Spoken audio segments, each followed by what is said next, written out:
Fesneau, vous entendez la petite musique qui monte. Macron démission, c'est même dit par des gens raisonnables, hein, Jean-François Copé, David Lisnard, Hervé Morin, ce ne sont pas de dangereux révolutionnaires. Vous répondez quoi ce matin? Mais je pense que on ne peut pas en permanence, parce qu'il y aurait des crises ou des difficultés, remettre en cause le suffrage universel. Alors, l'Assemblée nationale a été à peine élue il y a un an. C'est le choix des Français, l'Assemblée nationale, hein. Ils ont été consultés il y a un an et 4 mois. On leur dit. Oui, enfin, la dissolution, c'est le choix du président.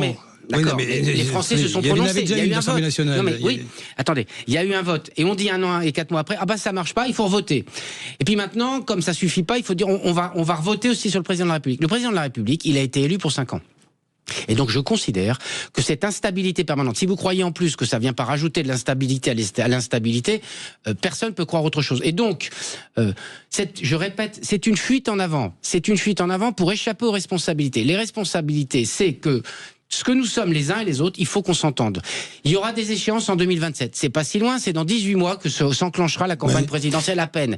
Il y a le temps quand même de faire un travail, y compris et notamment budgétaire, dans l'intervalle qui nous sépare de 2027. 2027, il faut que ce soit un moment démocratique, il faut qu'il y ait le temps, et c'est pas la peine de précipiter les choses. Ça a duré un quart d'heure notre entretien. Vous vous rendez compte, c'est quand même un peu j'ai envie de dire un mot un peu vulgaire, mais c'est un peu la panique. Quelle panique? La vie politique aujourd'hui, c'est la panique, Marc Fesneau.